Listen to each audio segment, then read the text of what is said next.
Hello les amis et bienvenue dans cette nouvelle vidéo, dans ce nouveau vlog où j'ai décidé de me challenger parce que le mois de mars, jusqu'à présent, c'était pas un mois très prolifique en termes de lecture. Et en soi ça me gêne pas tant que ça. Ce qui me gêne le plus c'est cette sensation de frustration que j'ai ressentie parce que j'avais envie de lire, j'avais envie de me poser, de me plonger dans une lecture, mais j'avais jamais le temps ni l'énergie pour vraiment le faire. Et pour cette dernière semaine de mars, cette dernière ligne droite avant avril finalement, j'ai envie de changer la donne et de prioriser mes lectures. Et pour ça je vais lire 1000 pages cette semaine, en tout cas je vais essayer parce que bon, on sait que les 1000 pages, j'ai un petit peu du mal quoi dans la semaine. Mais si j'y arrive, franchement c'est top. Et si j'y arrive pas, bah c'est pas grave, en vrai c'est pas grave. Mais je vais quand même essayer. le but c'est quand même de tenter. Donc, bah je vais tenter. Et j'ai commencé le challenge dès ce matin puisque j'ai lu quelques pages au réveil. J'ai lu 9-10 pages de vision aveugle. C'est pas beaucoup, mais ça demande énormément de concentration ce livre, donc c'est déjà pas mal en vrai. Mais surtout, j'avais pas envie de me lever sans avoir lu au moins 15 minutes. Donc c'est ce que j'ai fait. Et pour résumer ce début de vision aveugle, parce qu'en vrai j'ai déjà lu 117 pages, je l'avais commencé en début de mois, c'est pour vous dire à quel point j'ai avancé très lentement dans mes lectures. Bref, tout ça pour vous dire que ce début de livre très intriguant nous parle d'un personnage qui a subi une opération. Je vous dirai pas ce qu'il en est de cette opération, même si on le découvre dès le premier chapitre, parce que je trouve que c'est un point intéressant à découvrir soi-même. Mais en tout cas, ça lui confère une personnalité assez singulière. Et on va suivre ce personnage qui part en mission dans l'espace. Là encore, je vais rester vague sur la mission.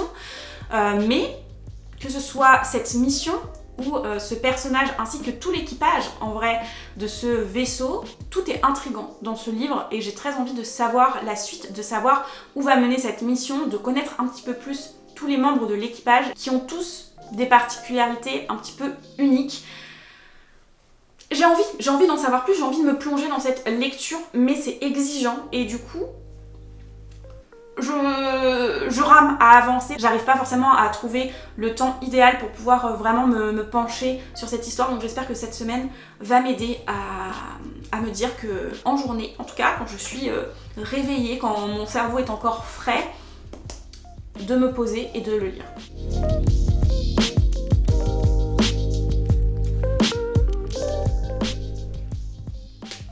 Petite ellipse temporelle puisqu'on n'est pas le mardi de la semaine à 1000, mais on est bien le mardi d'après.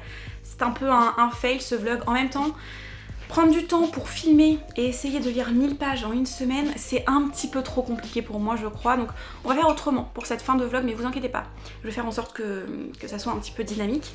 En tout cas, qu'est-ce que je voulais vous dire? Eh ben je ne sais plus ce que je voulais vous dire. Donc pour cette fin de vidéo, de vlog, qui n'est pas vraiment une fin parce que j'ai encore pas mal de choses à vous dire, on va partir en promenade ensemble. Je vais vous parler au fur et à mesure de cette balade des différents livres que j'ai pu lire pendant la semaine du challenge à 1000, combien de pages j'ai lu pour chaque livre, et du coup faire le point sur est-ce que j'ai réussi ou pas le challenge. Le premier livre dont je voulais vous parler c'était Vision aveugle, vous l'avez vu en début de vlog, celui-ci je suis sûre de vous l'avoir montré, tous les autres je ne crois pas. Mais celui-ci, c'est sûr à 100%. Et je vous disais que je l'avais déjà commencé il y a un petit moment. Et je l'ai toujours pas fini en vrai. Mais j'ai bien avancé. J'ai lu 226 pages, ce qui est plutôt pas mal. C'est un livre qui demande quand même pas mal de concentration. Je vais pas vous en parler plus que ça dans ce vlog. Je vais attendre de l'avoir fini pour pouvoir vraiment vous faire un avis construit. Mais sachez que pour l'instant, j'aime beaucoup.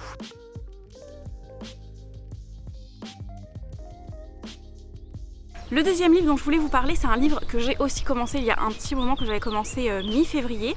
Et il s'agit de Skyward, le tome 2. Et si j'ai mis autant de temps à lire ce tome 2, c'est pas parce que j'ai pas aimé, mais plutôt parce qu'il passait toujours secondaire. Il y avait toujours des LC qui passaient en prioritaire, etc. Donc je le mettais régulièrement de côté. Et j'avançais pas tant que ça dans ma lecture à cause de ça.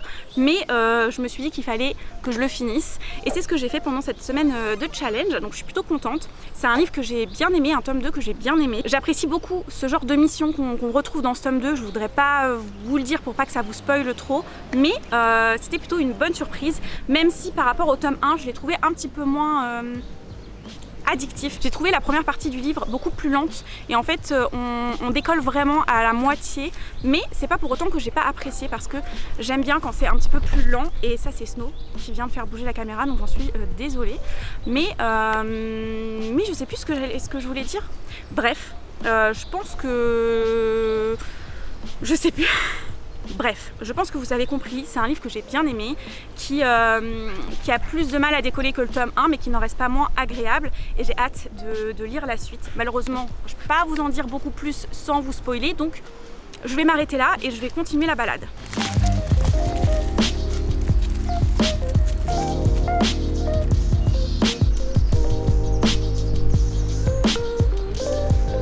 Quoi de mieux que d'être en plein milieu de la nature avec mes chiennes pour vous parler du livre Les étoiles ne fileront plus d'Elodie Serrano, que j'ai eu la chance de pouvoir lire finalement pendant cette semaine de challenge Ami. J'attendais avec impatience, je l'avais précommandé depuis un petit moment parce que vraiment les thématiques de l'espace et de la cause animale mélangées ensemble, j'avais qu'une hâte, c'était de découvrir cette histoire et j'ai pas été déçue, ça a vraiment été une excellente lecture. Je l'ai pas mis en coup de cœur parce que j'aurais peut-être aimé que ça prenne plus son temps puisque c'est un roman qui est quand même assez court.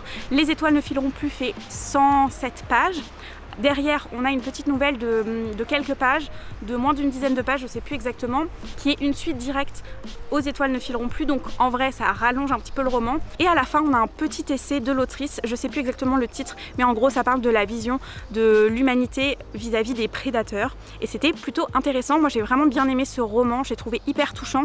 J'ai adoré suivre Camille et Sarah qui sont deux personnes hyper attachantes, qui sont un couple lesbienne. C'est voilà, c'était cool de rencontrer de la diversité, donc j'avais envie de le préciser, surtout que Sarah est racisée, donc ça déjà c'est un point hyper positif.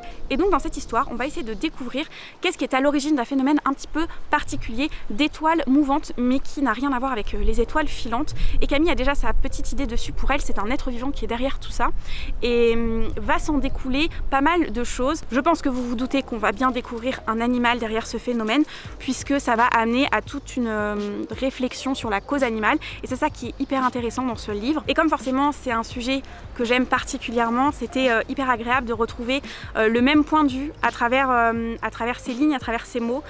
C'était hyper touchant et hyper mélancolique dans un sens, parce qu'il y a un côté très doux à travers nos deux personnages, à travers leur envie de préservation de l'espèce, et en même temps tous les obstacles qu'elles vont rencontrer sont pas forcément évidents, et ça ajoute une petite pointe d'amertume à toute cette douceur qui donne vraiment cette ambiance mélancolique, je trouve, au livre, que j'ai beaucoup apprécié. Et surtout si vous lisez cette histoire, ne passez pas à côté de l'essai qui est hyper intéressant et qui va justement approfondir ce thème, mais plutôt par rapport à un animal bien précis, déjà le loup, et du coup qui est transposé à quelque chose de plus réel. Et voilà, je pense que vous pourriez peut-être apprendre 2-3 trucs à travers cet essai, notamment tout ce qui tourne autour du mythe du mâle alpha chez le loup, qui est en fait totalement faux et qui a été il y a longtemps, je voulais dire, réfuté, mais qui malheureusement a encore la vie dure. Donc voilà, je vous conseille très fortement ce livre, que vous ayez l'habitude ou pas de lire de la science-fiction, parce que ça reste très abordable. En tout cas, moi j'ai été vraiment touchée par cette histoire, et j'ai hâte de découvrir plus de livres de cette autrice.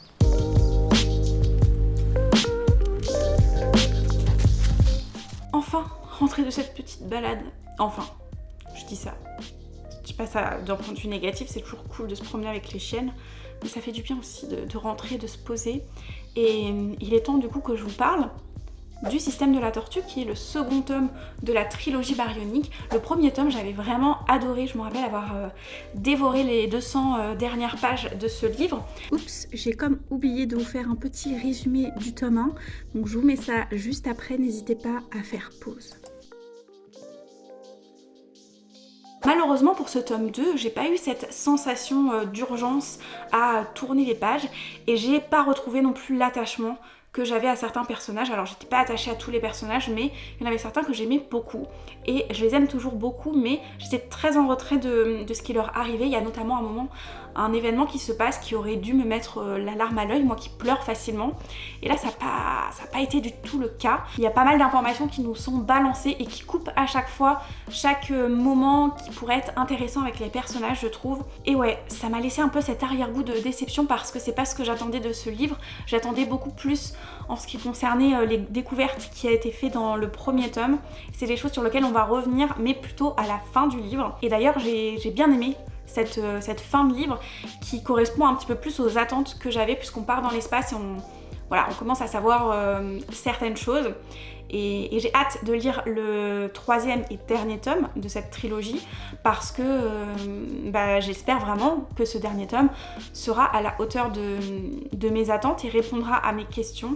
Alors que là, j'ai trouvé ce second tome très introductif au final. Toutes les infos qu'on nous balance sur les IA sont intéressantes, mais ça contextualise le récit et c'est pas ce que j'attends d'un tome 2. Et ouais, donc un peu déçue par ce début de livre qui n'était pas non plus désagréable à lire. En vrai, j'ai pas eu envie de l'abandonner. J'ai quand même repris l'audio avec entrain à chaque fois, enfin j'ai pas eu du mal à me remettre dedans à chaque fois quoi, mais j'étais pas plus que ça happée par les événements. Je sais que mon avis est plutôt à l'encontre de ceux que j'ai pu voir actuellement sur le tome 2, puisque Lucie l'a beaucoup aimé. Sur Insta il y a aussi Benjamin et Oriane qui l'ont beaucoup aimé, et ouais, j'ai vu pas mal d'avis positifs sur ce tome 2 passer, donc ne vous arrêtez pas uniquement à ce que moi j'ai pu ressentir lors de cette lecture. C'était peut-être vraiment dû qu'à mes attentes, peut-être aussi dû au fait que je l'ai lu principalement en audio, donc des fois ça peut changer un petit peu les perspectives en fonction du narrateur et tout. Peut-être que ça a eu un impact aussi, mais ça n'en reste pas moins une petite déception pour ma part, même si, je le répète, c'était pas une lecture non plus désagréable. Juste pas à la hauteur de ce à quoi je m'attendais après ce tome 1 que j'avais adoré. En ce qui concerne le nombre de pages, eh bien j'ai commencé et lu ce tome pendant la semaine, donc je peux comptabiliser 385 pages. Et pour finir cette semaine, j'ai commencé un autre livre. J'ai commencé Tant que le café est encore chaud, mais je peux pas trop vous en parler parce que j'ai lu que 38 pages. J'ai vraiment lu très peu, donc j'en reparlerai dans une autre vidéo, mais je comptabilise quand même ces 38 pages. Et si je fais un total de tout ça, on arrive donc à 949 pages, si je ne me trompe pas. De toute façon, le chiffre s'affichera, et donc c'est un fail en ce qui concerne les 1000 pages. Je ne les ai pas atteintes, j'étais proche pourtant, j'ai vraiment cru que j'allais y arriver, mais non, on est passé à un chouïa. Et en soi, c'est pas grave, parce que sur tout le reste, ça a été que des points positifs, ça a été qu'une réussite, que ce soit au niveau de la lecture, parce que j'ai quand même pu finir plusieurs livres, donc ça je suis plutôt contente. J'ai vraiment priorisé la lecture, et vous avez d'ailleurs pu le voir à travers ce vlog puisqu'il est quasiment inexistant, mais c'était un de mes objectifs, donc ça c'est atteint, et c'est vraiment chouette parce que j'ai pas beaucoup lu au mois de mars à part sur cette dernière semaine, donc ce rattrapage était nécessaire pour mon mental. Et surtout, vous avez fait un accueil, mais sur Insta, un accueil à ce challenge, je n'y attendais pas. Donc surtout, si vous n'y êtes pas encore, n'hésitez pas à me suivre sur Insta ou même sur Twitch, c'est là où je suis la plus active. Et ouais, vous avez été beaucoup à participer aussi à ce challenge, et j'étais ravie de pouvoir suivre vos avancées au fil des jours. C'était vraiment chouette. Je pense que je réitérerai l'expérience dans quelques temps, mais pas tout de suite. Il faut une petite pause d'abord.